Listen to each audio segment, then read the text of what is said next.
7장 1절에서 14절 말씀을 찾도록 하겠습니다. 구약성경 372쪽입니다. 사사기서 7장 1절에서 14절 말씀 한 절씩 교독하고 마지막은 합독하도록 하겠습니다. 여롯바알이라 하는 기드온과 그를 따르는 모든 백성이 일찍이 일어나 하루셈 곁에 진을 쳤고 미디안의 진영은 그들의 북쪽이요 모레산 앞 골짜기에 있었더라.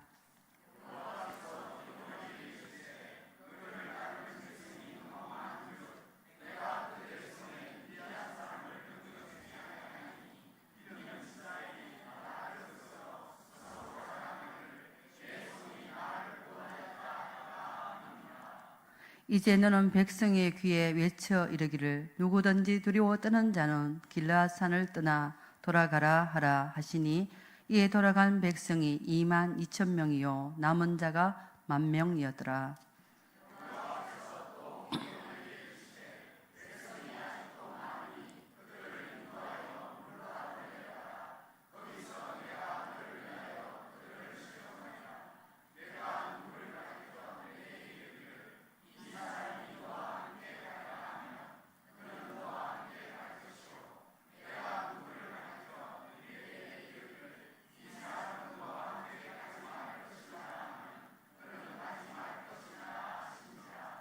이에 백성을 인도하여 물가에 내려가매 여호와께서 기드온에게 이르시되 누구든지 개가 핥는 것 같이 혀로 물을 핥는 자들을 너는 따로 세우고 또 누구든지 무릎을 꿇고 마시는 자들도 그와 같이 하라 하시더니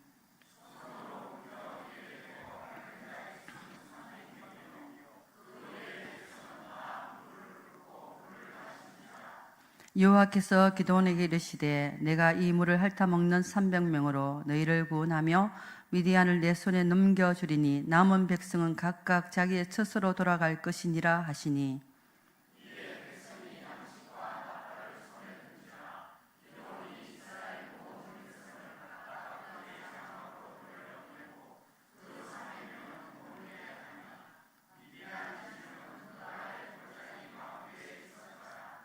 그 밤에 여호와께서 기드온에게 이르시되 일어나 진영으로 내려가라. 내가 그것을 내 손에 넘겨주었느니라.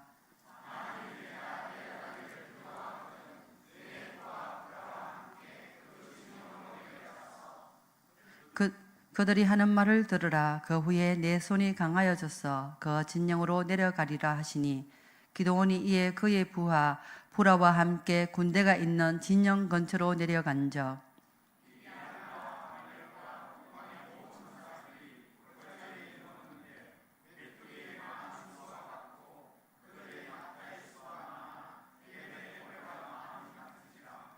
기드온이 그곳에 이른적 어떤 사람이 그의 친구에게 꿈을 말하여 이르기를 보라 내가 한 꿈을 꾸었는데 꿈에 보리떡 한 덩어리가 미디안 진영으로 굴러 들어와 한 장막에 이르러 그것을 쳐서 무너뜨려 위쪽으로 엎으니 그 장막이 쓰러지더라.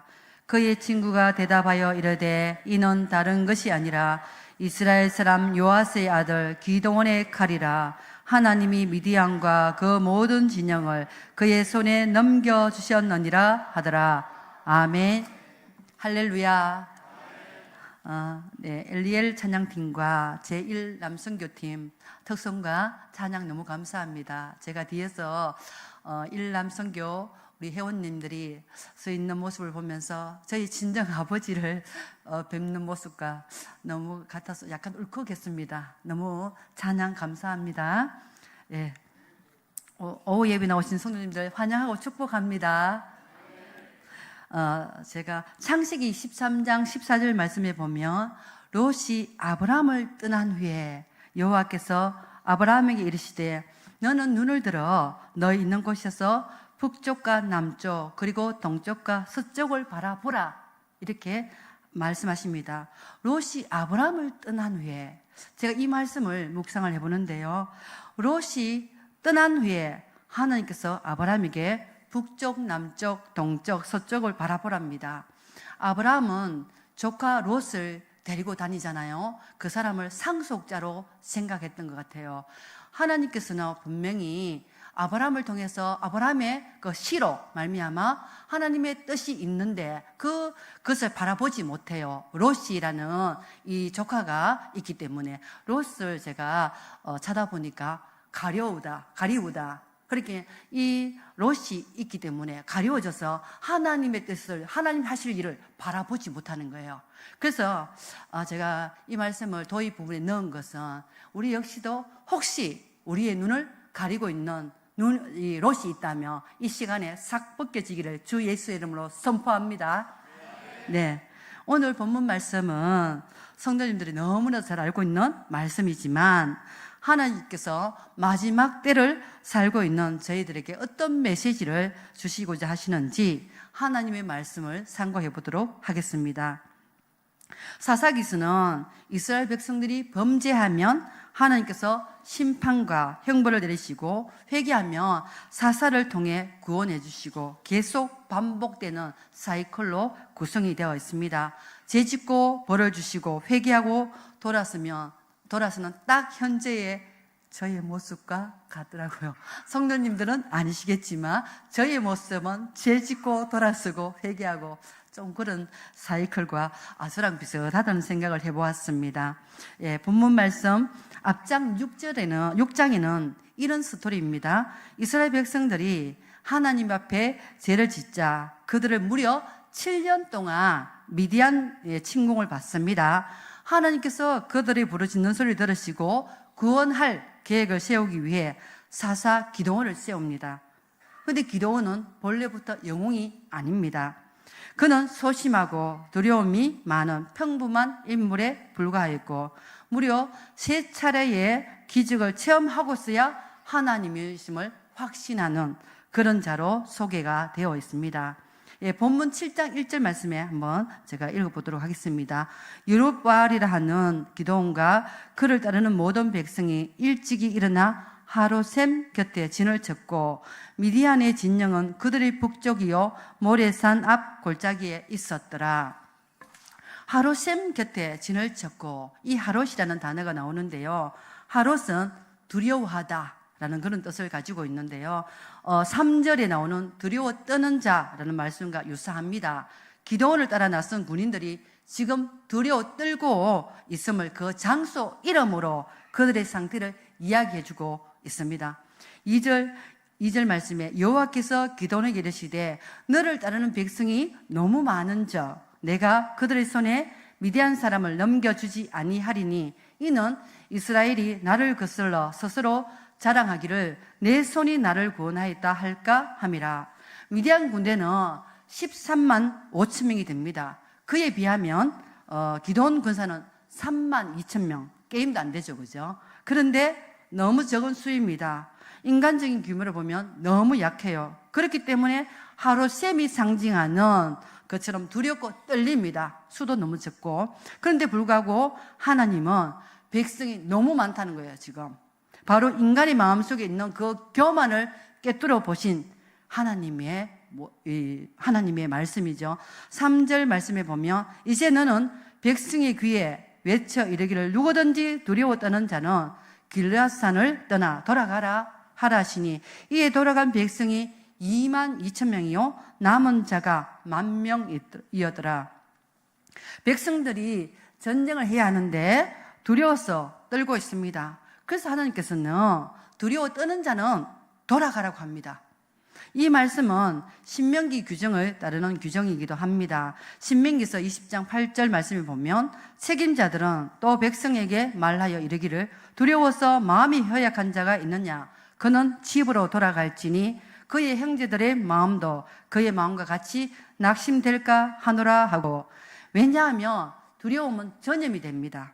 사기가 떨어지면 다른 사람들까지 위축되게 만듭니다. 두려워하는 자 2만 2천 명이 돌아갑니다. 그러면 10,000명이 남았죠. 10,000명으로 13만 5천 명이나 되는 미디안을 대적한다는 것은 너무나도 어렵습니다. 그런데 하나님께서는 4절 말씀에 보면 그래도 너무 많다고 말씀하시고 계십니다. 백성들은 지금 적다고 생각하지만 하나님은 많다고 하십니다.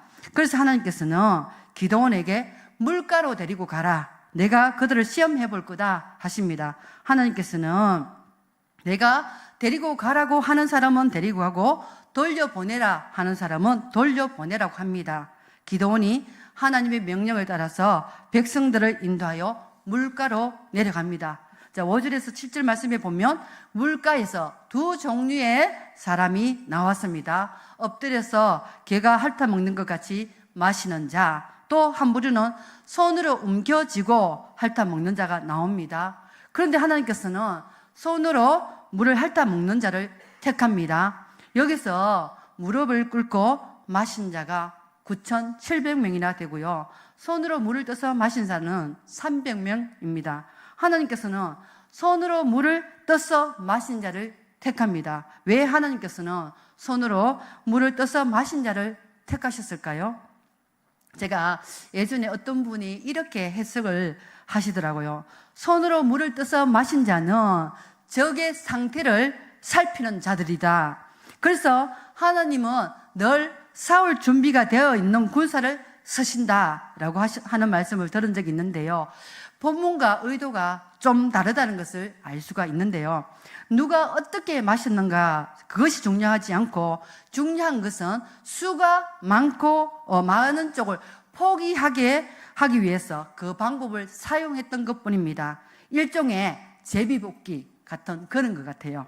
만약 하나님이 정말 싸움을 잘하는 정예 군사를 뽑으려고 하셨다면 칼솜씨를 보겠죠, 그죠? 그런데 칼솜씨나 이런 체격이나 무술솜씨를 보고 뽑아야 하는데 어떻게 물 먹는 모습을 보고 정예 군사를 뽑겠습니까? 하나님은 어떤 자세로 물을 마시는가를 보고 최종 선발을 하려고 하신 것이 아니라 10,000명이 너무 많아서 그들을 돌려보내기 위해 물을 마셔보게 하셨던 것입니다. 전쟁에 나갈 군인들의 숫자를 줄이기 위한 이런 방법을 사용하신 것뿐입니다. 전쟁의 능력이 숫자에 있지 않고 하나님의 능력이 있음을 알게 하시기 위한 하나님의 의도가 숨겨져 있었던 거죠. 사사기 6장 36절 말씀에 보면 이미 응답이 되어 있더라고요. 기드온이 하나님께 이르되 주께서 이미 말씀하신 같이 기드온을 통하여 이스라엘을 구원하시겠다는 하나님의 약속이 이미 응답되어져 있습니다. 하나님은 기드온에게 말합니다. 300명 외에 다른 사람들은 각자 집으로 돌려보내라고 합니다. 자, 여기서 우리가 말씀을 적용해보고 계속 이어가도록 하겠습니다. 현 시대는 숫자를 너무너무 사랑합니다. 그죠? 교인수가 많거나 많으면 좋다 이렇게 말하는 사람들이 참 많죠. 하지만 중요한 것은 교인의 숫자가 아니에요. 그보다 교인들의 정체가 무엇이냐 더 중요합니다. 비록 숫자가 적다고 하더라도 교인들이 하나님께 속한 성도라면 그 교회는 반드시 열매를 맺습니다. 그러나 아무리 숫자가 많다고 하더라도 그 교인들이 세상에 속한 교인이라면 열매를 맺지 못합니다. 우리 남강교회 성도님들은 제가 볼 때에 하나님에 속한 열매 맺는 성도님들이 다 되실 줄로 믿습니다. 9절에서 10절 말씀해 보면 그 밤에 여호와께서 기드온에게 이르시되 일어나 진영으로 내려가라. 내가 그것을 내 손에 넘겨 주었느니라. 만일 내가 내려가기를 두려워하거든 내 부하 부라와 함께 그 진영으로 내려갔어. 앞에서 보았듯이 기드온의 군대는 지금 감축되었습니다. 믿음으로 전쟁을 하든지 아니면 아예 전쟁을 하지 말고 돌아가든지 해야 합니다. 그래서 하나님께서는 기드온에게 믿음을 보강시키기 위해서 미디안 진영 근처까지 자기 부하를 데리고 그것으로 내려가 보라는 겁니다. 하나님의 말씀을 듣고 기드온이 진영까지 내려가 보는데 가보니 그 수가 얼마나 많은지요. 그때 보초로 나온 사람들이 서로 대화하는 것을 기드온이 듣습니다. 그 대화의 내용은 한 병사가 꿈을 꾸었다는 거예요. 13절 말씀에 보면 내가 꿈을 꾸었는데 보리떡 한 덩어리가 미디안 진영으로 굴러 들어와 한 장막에 이르러 그것을 쳐서 무너뜨려 위쪽으로 엎으니 그 장막이 무너 떨어지더라. 꿈 내용이 희한합니다. 그죠? 꿈속에서 뭐 지진이 일어나서 다 삼켰다, 산사태가 일어났다, 이런 말씀이 아니고요. 보리떡 한 덩어리가 굴러와서 미디안 장막 하나를 부셔버렸다는 것입니다. 그런데 그 꿈을 들은 친구가 해몽을 해주는데요. 14절 말씀에 그의 친구가 대답하여 이르되 이는 다른 것이 아니라 이스라엘 사람 요아스 아들 기드온의 칼이라. 하나님이 미디안과 그 모든 진영을 그의 손에 넘겨주셨느니라 하더라. 여기서 보리떡은 보잘것없는 떡이지만 그의 가족을 위해 밀을 타작하던 기드온을 상징합니다. 그 보잘것없는 보리떡 한 덩어리를 가지고 하나님의 강한 힘으로 미디안의 장막을 칠 것이다 라고 꿈을 해몽합니다. 보리떡 한 덩어리의 위력을 통해서 하나님께서는 기드온이 용기를 가지도록 유도하신 거죠. 하나님께서 이 적군의 말을 왜 기드온에게 듣게 하셨을까요? 그 이유는 직접 네가 들어보라는 것이죠. 보잘것없는 그 보리떡 때문에 벌벌 떨고 있는 미디안 군대라는 것을 가르쳐주고 계시는 거죠. 적군의 사기가 매우 저하되었다는 증거였으며 또 그들이 잠을 설칠 정도로 기드온의 이름을 두려워하고 있다는 것입니다. 오늘날 이 보리떡 같은 존재가 바로 저와 성도님들이 아닐까요? 우리가 세상적인 눈으로 보면 보리떡같이 평범해 보이고 약해 보이지만 그러나 하나님께서는 보리떡 같은 우리를 통해서 일하십니다. 보리떡 같은 우리가 할 수 있는 것이라고는 굴러가는 것입니다. 굴러가기만 하면 우리의 대장 되시는 예수 그리스도께서 악한 사탄의 권세를 부수어 주실 것입니다. 기드온은 꿈과 해몽하는 그 말을 듣고 큰 용기를 얻어 하나님께 영광을 돌리고 이스라엘 진영으로 돌아옵니다. 15절 하반절 말씀에 일어나라, 여호와께서 미디안과 그 모든 진영을 너희 손에 넘겨주셨느니라 하고, 여기서 일어나라 하는 이 말은 군사들에게 하는 말이기도 하지만요, 시편에 보면 법궤를 맨 제사장들이 일어나소서 하는 말씀이 여호와께서 일어나신다라는 말과 같아요. 일어나라 이 말씀은 신약으로 가면 부활을 뜻하기도 합니다. 하나님의 강력한 메시지가 들어있음을 알 수가 있습니다. 일어나라, 우리 모두 일어나시기를 소망합니다. 16절 말씀에 보면 300명을 세대로 나누어 각 손에 나팔과 빈 항아리를 들리고 항아리 안에는 횃불을 감추게 하고, 그런데 전쟁에 나가는데 무기가 이상합니다. 칼도 아니고 창도 아니고 활도 아닙니다. 정말 이것을 가지고 나가야 하는데 전쟁을 하는 사람의 태도가 참 여기서 보면 나팔 들고 빈 항아리, 횃불만 가지고 있습니다.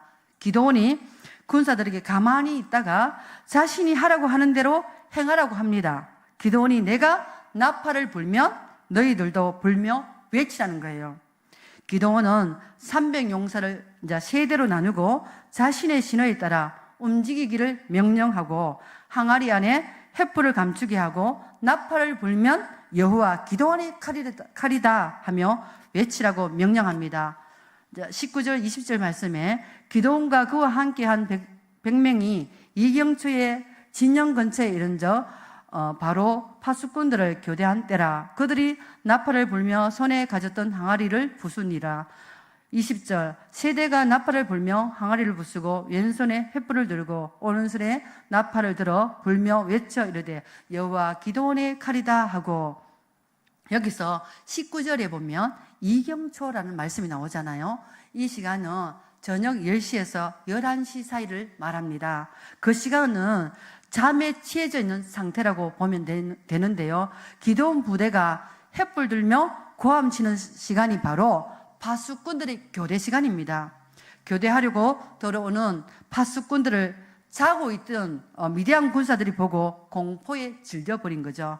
그래서 적군인 줄 착각하고 아군들끼리 서로 공격한 것입니다. 당시 미디안 군대는 연합부대예요. 아말렉 군대와 동방 사람들의 연합부대여서 그들이 복장이 서로 다르니까 달려드는 사람들이 군인이 적군인지 아군인지 모르고 막 자기들끼리 싸우고 죽이고 이런 상황이 벌어졌던 거죠. 그런데 기드온 군사는 칼을 들고 있지 않습니다.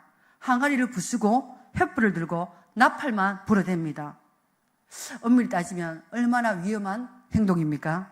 만약 적군들이 정신을 딱 차렸더라면 300명의 기드온 군사들은 그때 모두 다 죽임을 당했겠죠. 이 적들은 이스라엘 군대가 무기 하나 없이 나팔만 불고 있음을 전혀 눈치를 채지 못합니다. 혼란에 빠져서 자기들끼리 싸우고 있었던 거죠. 이 모든 일은 하나님이 그렇게 되도록 하신 것이죠. 하나님이 역사하시니 기드온 300용사는 칼 하나 쓰지 아니하고 13만 5천 명이나 되는 군사들을 스스로 혼란에 빠지게 하여 자기들끼리 싸워 죽이는 일이 일어났던 것입니다. 기드온과 300용사는 미디안 진영을 에워싼 채 횃불을 들고 소리만 질렀을 뿐인데요. 이 승리는 이들의 능력이 아닌, 이들의 힘으로 이긴 것이 아닌 하나님이 싸운 것입니다. 기드온과 함께 전쟁에 나간 300명의 군사들이 용사라고 불리게 된 것은 오직 하나님의 계획하심 덕분이었습니다. 하나님께서는 사람의 방법과 다른 그분만의 방법으로 놀라운 승리를 이루셨습니다. 여기서 미디안을 패배시키기 위해서 선 나팔 그리고 항아리와 횃불은 세상의 마귀의 왕국을 파괴하기 위해 복음의 나팔을 불며 질그릇 속에서 복음의 빛을 비추는 예수 그리스도를 예표하는 것을 암시한다고 볼 수가 있습니다. 기가 막힌 하나님의 놀라운 뜻이 감춰져 있죠. 성도님들, 우리는 질그릇과 같은 존재입니다. 그런데 우리의 자아가 너무 강해서 복음이신 예수님이 드러나지 못한다는 생각이 들었습니다. 우리가 붙어야 할 것은 질그릇 같은 우리의 자아를 깨부술 때에 복음이신 예수님이 드러나십니다. 고린도후서 4장 6절에서 7절 말씀에 보니까 어두운 데 빛이 비치라 말씀하셨던 그 하나님께서 예수 그리스도의 얼굴에 있는 하나님 영광을 아는 빛을 우리 마음에 비추셨느니라. 우리가 이 보배를 질그릇게 가졌으니 이는 심히 큰 능력으로 하나님께 있고 우리에게 있지 아니함을 알게 하려 함이라. 이와 같이 하나님께서는 뛰어난 권세가 오직 자신에게만 속하도록 세상의 미련한 것들을 택하사 지혜 있는 자를 부끄럽게 하시며 보리떡 한 덩어리를 취하여 미디안 진을 무너뜨리셨습니다. 하나님께서는 능력이 없는 분이 아닙니다. 사실상 기드온의 300용사가 없다고 해도 미디안을 충분히 쫓아내실 분이 바로 하나님이십니다. 그런데 300명의 용사를 서셨던 것은 우리가 할 수 있는 것은 우리가 하도록 하신 거죠. 나팔을 불고 항아리를 깨고 횃불을 드는 것이 우리가 할 수 있는 것입니다. 하나님께서는 우리에게 칼로 싸우라고 하신 것이 아닙니다. 남유다 왕 3대 성군에 들어가는 여호사밧 왕도 전쟁에서 자기가 할 수 있는 것이라고는 어찌할 수 없사와 주만 바라보나이다 하면서 자신이 할 수 있는 거, 찬송하는 자를 예복 입혀서 이 전쟁의 날에 그 제일 앞에 세워서 찬송 부르게 합니다. 그랬더니 하나님께서 복병을 두어서 그들을 이렇게 쳐 죽이잖아요. 그때에 3일 동안 이렇게 전리품을 취할 정도로 많은 전리품을 취하였습니다. 그러니까 우리가 할 수 있는 것은 찬송하는 것 뿐이었는데도 불구하고 하나님께서 전쟁에서 이길 수 있도록 해 주셨습니다. 우리가 그뿐만 아니고 여호수아가 여리고성을 무너뜨릴 때에도 할 수 있는 것이라고 도는 거였잖아요. 그랬을 때에 하나님께서는 이 무너지는 여리고성이 무너지는 기적을 체험할 수 있도록 해주셨습니다. 성도님들, 예수 그리스도를 믿는 우리가 영적 싸움에서 할 수 있는 것이 무엇일까요? 네, 바로 기도입니다. 우리가 할 수 있는 것이라고는 골방으로 들어가서 하나님을 자꾸 부르짖는 거예요. 그렇게 할 때에 미디안 사람들처럼 우리를 괴롭히고 잠 못 들게 하고 힘들게 하는 그래서 여호와 니시 승리하게 하시는 하나님의 능력이 모든 문제를 해결해 주실 것을 믿으시기를 소망합니다. 예, 말씀이 다 맞춰져 갑니다. 조금만 힘을 내십시오. 예. 로마서 8장 18절 말씀에 보면 생각하건대 현재의 고난은 장차 우리에게 나타날 영광과 비교할 수 없도다. 현재 우리가 겪는 고난이 힘들고 지칠 수도 있습니다. 끝이 보이지도 않고 긴 터널 지나가는 것만 같아 괴롭습니다. 하지만 우리에게 약속된 그 영광과는 좋게 비교할 수가 없다고 합니다. 성도님들, 마지막 주말에 영적으로 깨어서 우리가 할 수 있는 거 기도하며 복음의 나팔을 불 때에 질그릇 같은 우리를 통하여서 그리스도의 빛이 세상에 비춰질 것입니다. 오늘 상고해 보았던 말씀처럼 기도원과 300용사가 전쟁에서 승리할 수 있었던 것은 인간의 생각이 아닌 상상을 초월하게 하시고 숫자가 많고 적음이 아닌 하나님의 능력으로 이기게 하셨던 것을 우리가 들었습니다. 저와 성도님들이 세상을 살아갈 때에 영적 싸움에서 승리하게 하시는 분 역시 하나님이시라는 것을 믿고 하나님께 모든 것을 맡기고 하나님만 바라보며 승리하며 나아가시기를 소망합니다. 네, 기도하겠습니다. 하나님 아버지, 우리에게 승리를 주시는 분이 바로 하나님이신 것을 믿습니다. 이 시간 하나님을 찬양합니다. 오늘 말씀을 들었습니다. 기도원이 승리할 수 있었던 것은 사람의 방법이 아닌 하나님의 방법으로 이길 수 있었음을 고백합니다. 치열한 영적 전쟁을 치를 때에 우리의 방법이 아닌 하나님의 방법을 구하며 믿음으로 승리하는 성도님들 다 될 수 있도록 인도하여 주시옵소서. 모든 말씀 거룩하신 예수님 이름으로 기도